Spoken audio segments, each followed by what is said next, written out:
கேள்வி பார்வையாளருக்கு வணக்கம். இன்றைய நேர்காணலில் நாம் சந்திக்க இருக்கும் சிறப்பு விருந்தினர் அண்ணா திராவிட மக்கள் முன்னேற்ற கழகத்தின் பொதுச் செயலாளர் வழக்கறிஞர் பசும்பொன் பாண்டியன். சார் வணக்கம். வணக்கம். தந்தை பெரியார் குறித்து நாம் தமிழர் கட்சியினுடைய ஒருங்கிணைப்பாளர் சீமான் அவர்கள் அண்மையில அவதூறு கருத்து பேசியிருந்தாங்க. இந்த கருத்திற்கு தமிழ்நாடு முழுவதும் தொடர்ந்து பல்வேறு அரசியல் கட்சி தலைவர்கள் எல்லாம் எதிர்ப்பு தெரிவிச்சுட்டு வந்தாங்க. எதிர்ப்பு தெரிவிக்காத ஒரே கட்சியாக பாஜகவும் நாம் தமிழர் மட்டும்தான் இருக்காங்க. இந்த சூழல் சீமான் அவர்களுடைய பேச்சு சமூக பதட்டத்தை ஏற்படுத்துன்னு சொல்லி கோர்ட்டே நேரடியா தலையிட்டு இருக்காங்க. சீமான் அவர்களுடைய தொடர் பேச்சை நீங்க எப்படி சார் பாக்குறீங்க? நான் ஏற்கனவே நம்முடைய வலைதளத்தில் பேசியிருக்கிறேன். சீமான் ஒரு பேசும் பொருளாக மாற வேண்டும். இப்ப நீங்க தெருவில் நம்மலாம் வேட்டி சட்டை போட்டு போவோம், பேண்ட் சட்டை போட்டு போவோம், எல்லாரும் பார்ப்பாங்க. ஆனா நார்மலா மனிதன் போறான்னு பார்ப்பாங்க. ஆனா எல்லாரும் அவங்கவுங்க வேலையை பார்த்துட்டு போகும்போது ஒரு வித்தியாசமா இருக்கணும்ன்றக்கா என்ன பண்றது, நிர்வாணமா நடக்கிறது. அது மாதிரி ஒரு நிர்வாண பேர் வழி. யாரும் எல்லாமே நம்மளை பேசணும், பேச மாட்டேன்றாங்க அப்படின்னு நிர்வாணமா நடக்கிறான். அவன் நடந்தா பரவாயில்ல, வீட்டு பெண்டு புள்ளையிலையும் சேர்த்து நிர்வாணம் நடக்க வைக்கிறான். ஒரு அசிங்க பிடிச்ச அமனச்சாமியாரா இருக்கான். குடும்பத்தோட அமனமா ரோட்ல நடந்தா இன்னும் பேசும் பொருளா மாறு நினைச்சு நாளைக்கு அதையும் கூட செய்வான். எப்படியாவது பேசும் பொருளா தினசரி தொலைக்காட்சியில வரணும். அப்ப அதுக்கு என்ன கருத்தியல் கிடையாது. இவன் பேசின கருத்தியல்ன்றது இன்னைக்கு உங்களுக்கு நான் உங்க இதுக்கு அனுப்பிச்சிருக்கேன். பிரபாகரனை நம்ம என்ன சொல்றோம், நாங்க கேட்கிற கேள்விக்கு சரியான கேள்விக்கு நீ சோறுல உப்பு போட்டு சாப்பிட்டவனா இருந்தா, இன்னும் சொல்ற ஒரு தாய் தகப்பனுக்கு நீ பிறந்தவனா இருந்தா, நீ மிருகத்துக்கு பிறந்தியா தாய்க்கு பிறந்தியான்னு எனக்கு தெரியல. அதனால நான் என்ன கேட்கிறேன், கேட்கிற கேள்வி பதில் சொல்ற. நீ என்ன சொல்ற, திராவிடத்தை நான் 2008 பிரபாகரனை சந்திச்சதுக்கு பின்னாடிதான் நான் திராவிடம் திருட்டுன்றதை தெரிஞ்சுக்கிட்டேன். சரி, ஒத்துக்குருவோம். ஆனா 2008 நீ பிரபாகரனை சந்திச்சதுக்கு பின்னாடி அரை நொடி நீ ஒன்னும் பெரிய டிஸ்கஸ் கலந்து ஆலோசனை பண்ணல, போற போக்குல அரை நொடி சந்திச்ச. ஆனா என்ன பேசியிருக்க அந்த காணொலியை உங்களுக்கு அனுப்பிச்சிருக்கேன். பெரியாருடைய அந்த வளைந்த கைத்தடிதான் என் மேதகு தலைவன் பிரபாகரனை துப்பாக்கி தூக்க வைக்க கருத்தியலாக மாற்றியது என்று என் மேதகு தலைவனின் அண்ணன் பிரபாகரன் பேருகிற அண்ணா குறித்தும் தந்தை பெரியாரும் தமிழ்நாட்டுக்கு கிடைத்த தவப்புதல்வர்கள் அவர்கள் தமிழ்நாட்டுக்கு தத்துவ கருத்துக்களை உதிர்த்திருக்கிறார்கள். அந்த தத்துவ கருத்து தான் இங்கே இலங்கையிலே ஈழத்திலே நாங்கள் அந்த தத்துவ கருத்துக்களை துப்பாக்கி தோட்டாக்களாக மாற்றியிருக்கிறோம் என் அண்ணன் சொன்னானே. பெரியார் சிந்தித்ததையெல்லாம் செயல்படுத்திய தலைவர் பெருமக்களில் தமிழ்நாட்டிலே பெருந்தலைவர் காமராஜர் இருந்தார். ஆட்சி அதிகாரத்தில் இருந்த பெருமகன். ஈழ நிலத்திலே எங்கள் உயிர் தலைவன் பிரபாகரன் இருந்தார். ஏண்டா நாயே, பிய தின்ற சோத்த தின்றா இவன் பேசிருக்கான் 2008. இப்ப கேட்டா திராவிடத்துல 2008 தெரிஞ்சு அதுக்கு முன்னாடி பேசுறேன். போன ஆண்டு ஐயாவுடைய பெரியாருடைய நினைவு தினத்துல போய் அவர் படத்துக்கு மாலை வச்சுட்டு நான் தலைவன் சொன்னேன், ஆனா அவர் வழிகாட்டி. அப்ப இப்ப புத்தகத்துல ஒண்ணு இருக்குன்னு இல்லாதத பேசிட்டேன். பேசிட்டு என்ன சொல்றான், நீங்க அதை நீங்க இது ஆக்கல, அரசுடைமை ஆக்கல பெரியார் புத்தகத்தை. பெரியார் எழுதின சாதாரண பேப்பர்ல இருந்து குடியரசு இதழ் அவர் எழுதினது பூராமே திராவிட கழக அலுவலகத்துல இருக்கு. நீ எப்ப வர்ற?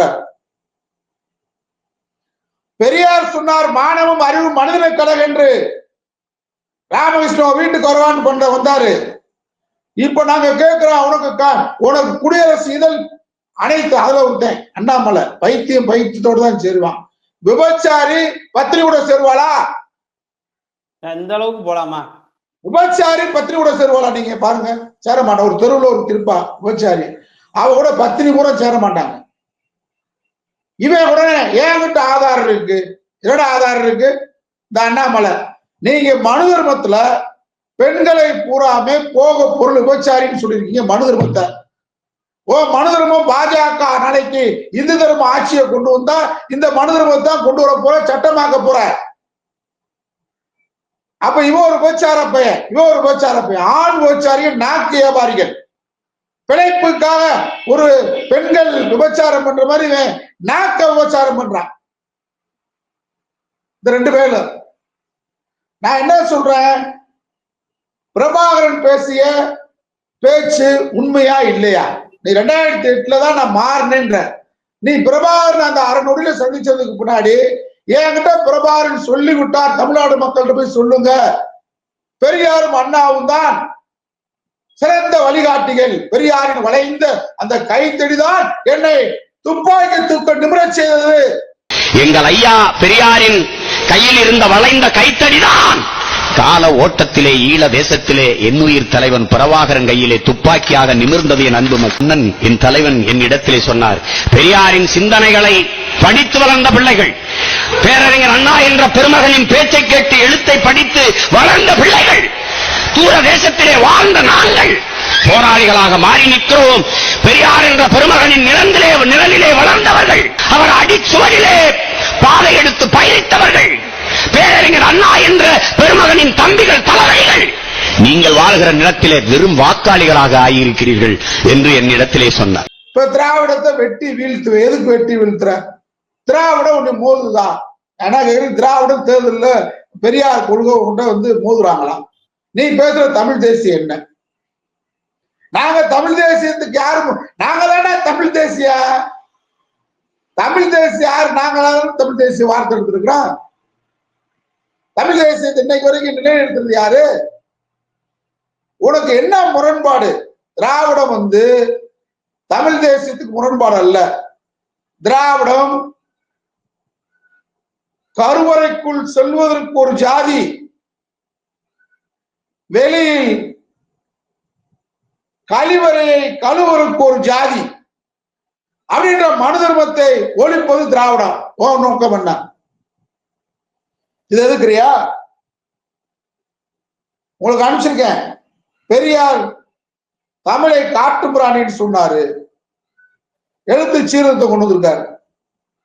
நீ என்னடா செஞ்சிருக்க? தமிழ்நாட்டுக்கு, தமிழ் மொழிக்கு, தமிழினத்துக்கு என்ன செஞ்சிருக்க?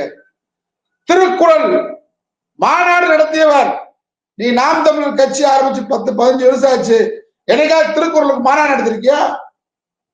பெரியார் திருக்குறளை மலம் என்று சொன்னார். எப்ப சொன்னாரு? திருக்குறளுக்கு ஆர்.என். ரவி காவி சாயம் பூசுறது மாதிரி அவருடைய குரலுக்கு வேறு அர்த்தம், ஆன்மீக அர்த்தம், முழுநம்பிக்கை அர்த்தம் கற்பித்தால் அது மலம் சொன்னார். ஒட்டி வெட்டி நீ பிட்டு மண்ண, ஒட்டி வெட்டி பாக்குற பிட்டு மண்ணை, மலையாள படம் பிட்டு மாதிரி பிட்டு மண்ணை சைமன், சிங்கள சைமன் ஐயா என்ன பேசினாருன்றத இப்ப நீ என்ன சொல்ற? ஆண் பெண் உறவை பத்தி எல்லாம் பேசியிருக்க. ஐயா பேசியிருக்காரு, பெரியார் பேசியிருக்கிறார். எதை பேசினாரு? உங்களுக்கு அதையும் அனுப்பிச்சிருக்கேன். இவன் ஆதாரம் தேட வேணாம்.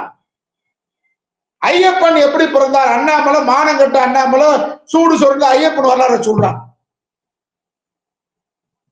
சரஸ்வதி நதி எங்கடா இருக்கு? சரஸ்வதி நதி வரலாறு சொல்றான். நீ வச்சிருக்கிற புராணத்துல, இதிகாசத்துல கடவுள் கூறாம மகன் ஆத்தா கூட போறேன், அப்பே மக கூட போறேன். புராணம் இதுக்கு நாங்க ஆதாரம் இருக்கு. எங்கனால அண்ணாமலை, அர்ஜுன் சம்பத்து, இந்த எச் ராஜா ஒரு களவாணி பைய, உடனே வர்றான். பெரியார் பெரியார் விபச்சாரி கூட போனாரு. அவர் இளமையா இருக்கும்போது போயிருப்பாரு. அவரை கூப்பிட்டது யாரு? வீட்டு ஆளு தானே, வம்சம் தானே. நீங்க விபச்சாரம் பண்றதுக்கு வந்தவங்க தானடா. கைபர் கணவாய் ஒளிவாக எதுக்கு வந்த? நீ ராஜராஜ சோழனுக்கும் பாண்டிய மன்னனுக்கும் சேர மன்னனுக்கும் குரு. என்ன குரு? நீ ராஜகுரு. ராஜகுரு எப்படி ஆன? இன்னைக்கு நீங்க ராஜகுருவா எப்படி இருக்கீங்க? வெள்ளைத்தோல் வியாபாரம், ரெட் ஸ்கின் டிராடர், எச் ராஜா கூட்டம், வெள்ளைத்தோல் வியாபார கூட்டம். நீ ஒரு ஆதாரம் இருக்கு, நான் ஆதாரத்தை காட்டவா? வைகை கரையிலும் காவேரி கரையிலும் தாமிரபரணி கரையிலும் காவிரி கரையோரம் உங்களுக்கு நிலம் எப்படி வந்துச்சு? உங்களுக்கு நிலம் எப்படி வந்துச்சு? குண்டிகாட்டி மானியம் உங்களுக்கு எப்படி? நாட்டாமை கணக்குள்ள இருக்கும்போது எழுதி வச்சா உனக்கு சிட்டாடங்கள்ல. இன்னைக்கு தமிழ்நாட்டுல குண்டிகாட்டி மானியம் இருக்கு. எப்படி இருக்கு? நாங்க வல்கரா பேச வைக்கிறீங்க. எங்கிட்ட நீங்க என்ன நினைக்கிறீங்க? வல்கரா பேசிட்டா ஓடிடுவான்னு நினைக்கிறீங்க. நாங்க இலக்கியம் பேசுவோம், அகநானூறு பேசுவோம், 1810 பேசுவோம், பரிபாடல் பேசுவோம், குறுந்தொகை பேசுவோம், தொல்காப்பியம் பேசுவான். ஆனா சீமான் மாதிரி நரகல் நடக்காரனுக்கு விரட்டி அடிப்போம்.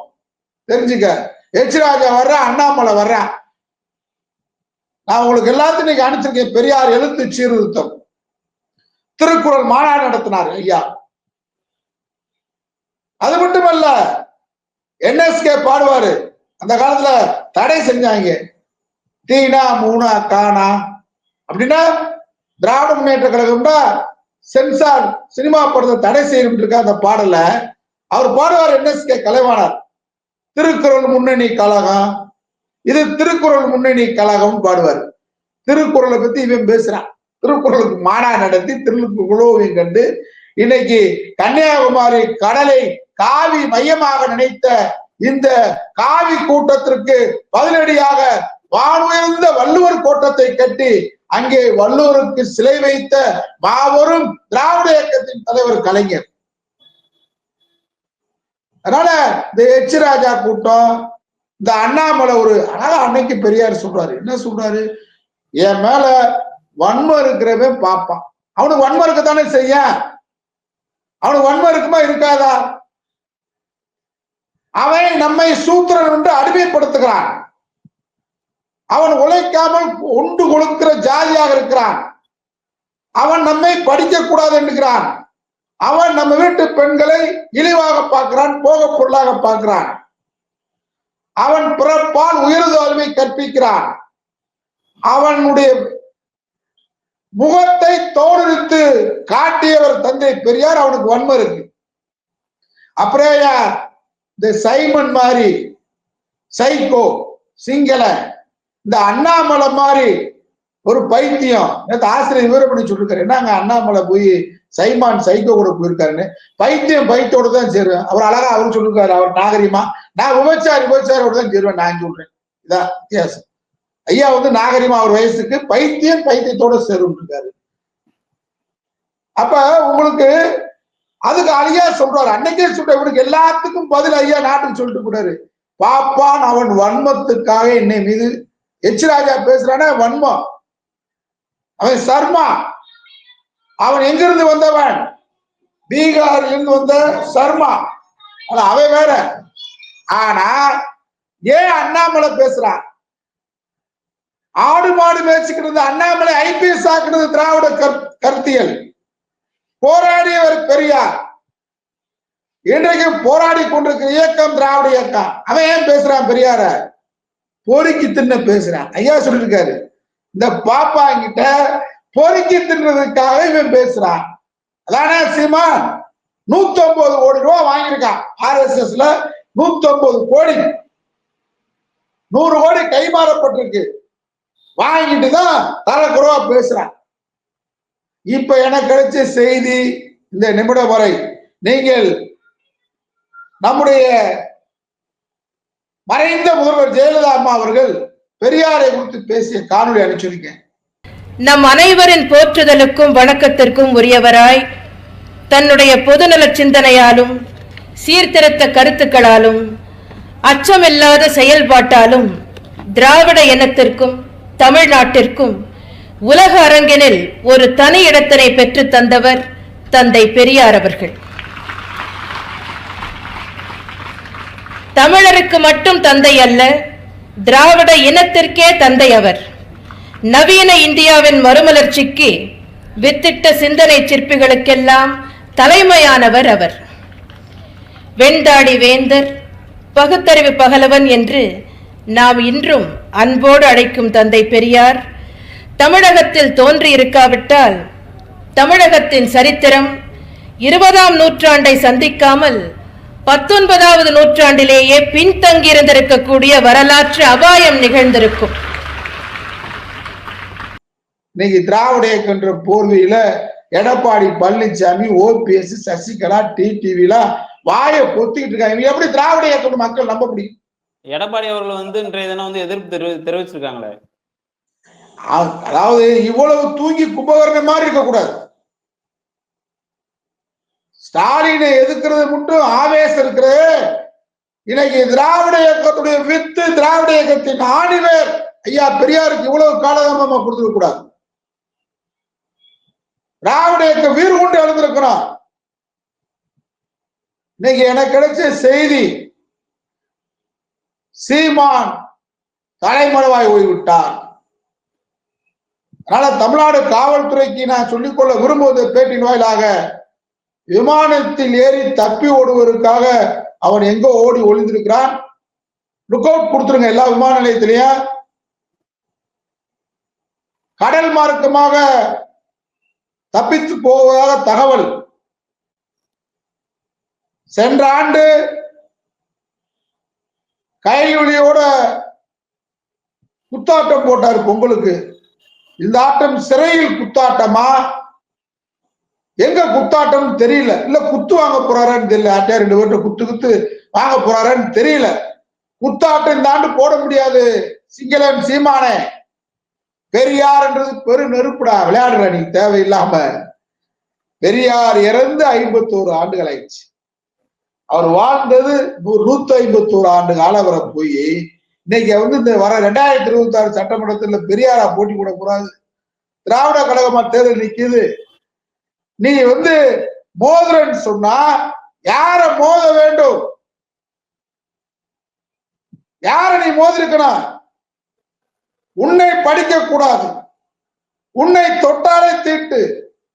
உன் வீட்டு பெண்களுக்கு மார்பக வரி, அளவுக்கேற்ற வரி, சேலை கட்டாதே, படிக்காதே, கோயிலுக்குள் வராதே என்று உன்னையும் என்னையும் சொன்னான். மானமும் அறிவுள்ளவன் என் பேச்சை கேள், சூத்திரம் என்ற ஆத்திர பட்டத்தை நீ ஆத்திரம் கொண்டு அடின்னு சொன்னார். நான் சொன்னது உண்மையா இல்லையான்றதை நீ பார்த்துக்க, தெரிஞ்சுக்க. எதையும் ஏன், எதற்கு, எப்படி என்று கேள். உண்மை இருந்தால் ஒத்துக்கொள், இல்லாட்டி விட்டு விடாது. எங்களுக்கு உண்மை தெரியுது. பார்ப்பான் நம்மை அடிமைப்படுத்துகிறான். நாங்கள் எங்களுக்கு மேல எவனும் இல்ல, கீழே எவனும் இல்ல, அனைவரும் சமம் சொல்றோம். அதனால் மானமும் அறிவும் மனிதனுக்கு கலக என்று பெரியார் எங்களுக்கு தந்தார். அந்த பாடத்தின் அடிப்படையில், பகுத்தறிவின் அடிப்படையில், சுயமரியாதையின் அடிப்படையில் திராவிட தமிழராகிய நாங்கள் மானம் கொண்டு எங்களை எதிர்க்கின்ற ஆரிய கூட்டத்தை நாங்கள் வேற இருக்க பெரியார் என்கின்ற ஆயுதத்தை கையிலேந்தி தன்மானத்துடன் போராடுகிறோம். நீ சூத்திர பட்டத்தை ஏத்துக்கிட்டா ஏத்துக்காத ஐயா சொல்றாரு. கண்டிப்பா என் பேச்ச நீ கேட்கணும்னு கட்டாயம் இல்லை. நான் சொல்றது உண்மை இருந்தா ஒத்துக்க, இல்லாட்டி விட்டு அப்படின்னு சொல்லிட்டாரு. கருத்து சுதந்திரம் கொடுக்குறாரு. என்னை விமர்சனம் செய். என்னை விமர்சனம் செய்வதற்கு யாராவது தடை செய்தால் என் உயிரை கொடுத்து கூட என்னை நீ விமர்சனம் செய்வதற்கு நான் அந்த கருத்து சுதந்திரத்துக்கு போராடுவேன். வால்டேர் மாதிரி ஐயா சொல்றார். மிகப்பெரிய அறிஞர் வால்டேர் சொன்ன கருத்தை பெரியார் சொல்றார். என் கருத்துக்கு எதிர்கருத்து சொல்லு. உன்னை எவனாவது கருத்து சொல்ல விடலண்டா, நான் என் உயிரை கொடுத்து கூட உன்னை கருத்து சொல்ல அப்படின்னு சொன்ன தலைமை யாரா இருக்கா உலகத்துல? உலகத்தில் யாரு இருக்கா அப்படி என் கருத்தை நீ எடுத்து பேசுறா? ஆனா நாங்க என்ன சொல்றோம், கம்யூனிஸ்டுகளுக்கும் திராவிட இயக்கத்தின் கருத்து முரண்பாடு உண்டு. ஆக்கப்பூர்வமான அறிவுபூர்வமான கருத்து முரண்பாடு. வர்க்க போராட்டமா இங்க இருக்கக்கூடிய, இங்க நிலவக்கூடிய சாதிய சமய இந்த மனுதர்ம எதிர்ப்பு போராட்டமா புரட்சிக்கு தடையா இருக்குன்றத ஆரோக்கிய விமர்சனம் பண்ணியிருக்கோம். ஏன் பெரியார் கடவுள் இல்லை என்று சொல்லுகிறார்? கடவுளை கற்பித்தவன் காட்டுமிரான் என்று சொல்லுகிறார். விமர்சனம் பண்ணு, பதில் சொல்லலாம். அவர் சொல்லாத கருத்தை நீ சொன்னா அப்ப நீ நிர்வாணமா ரோட்ல போனதான் நம்மளை பார்க்க முடியுன்ற மாதிரி தானே நீ பேசுற. கருத்து சுதந்திரத்துக்கு உரிமை உண்டு. திராவிட இயக்கம் யாரையும் எந்த இடத்துலயும் சந்திப்பான். சீமானுக்கு சவால் வர்ற, நீ வர்றியா நான் வரவா, எந்த இடத்துல நிற்போம். ஓ மேடைக்கு நான் வரேன், தனியாளா வர்றேன், நீ வேணா காவாலியில கூட்டிப்பாரு, இல்ல எங்க மேடைக்கு நீ வா, உனக்கு முழு பாதுகாப்பு தர்றான். பெரியாரை பற்றி நீ என்னென்ன கருத்து முரண்பாடு இருக்கோ அந்த புத்தகத்தை கொண்டு வா, நாங்கள் வர்றோம், பேசுவோம். கருத்து சுதந்திரத்துக்கு நாங்கள் எப்பொழுதும் தயார். அண்ணா சொன்ன மாதிரி கருத்து கருத்து, எழுத்துக்கு எழுத்து, சொல்லுக்கு சொல் மோதுவோம். அதை தவிர்த்து விட்டு ஐயா சொல்லாத கருத்தை நீ சொல்லிட்டு இப்ப எந்த பார்த்து நீ சொன்ன அவங்க அரசுடைமையாக்கல, ஆதாரமும் உங்ககிட்ட தான் இருக்குன்ற. சரி, அப்ப நீ எதை பாத்திரா பேசுன? எந்த கருத்தின் அடிப்படையில், தரவின் அடிப்படையில் நீ பேசுன? பெரியார் விடமாட்டான், எல்லின் முனையில கூட விட மாட்டோம். தமிழ்நாட்டுல ஆளு எஸ்கேப் ஆகுறான், ஆளை காணா. பொழுதுனைக்கு பேட்டி கொடுத்துட்டு இருப்பான், ராத்திரி முக்காடு போட்டு என்கிட்ட ஓடி ஒளியிறான். மறுபடியும் சகோதரி விஜயலட்சுமியை தேடி போனாலும் போவேன், எங்க போவேன்னு சொல்ல முடியாது. அதனால காவல்துறை திருடன் தப்பித்து ஓடுகிறான். நாட்டில் சமூக பதட்டத்தை உருவாக்க, நாட்டில் கலவரத்தை உருவாக்க RSS பாஜக 150 கோடி வாங்கிட்டு இங்கே மிகப்பெரிய சதி திட்டத்தை உருவாக்க நினைத்த அந்த திருட்டு சிங்கள சீமானை தப்பிக்க விடாதே காவல்துறையே. எச்சரிக்கை, எச்சரிக்கை. சீமான் குறித்து பல்வேறு கருத்துக்களை பயந்தமைக்கு மிக்க நன்றி சார். நன்றி.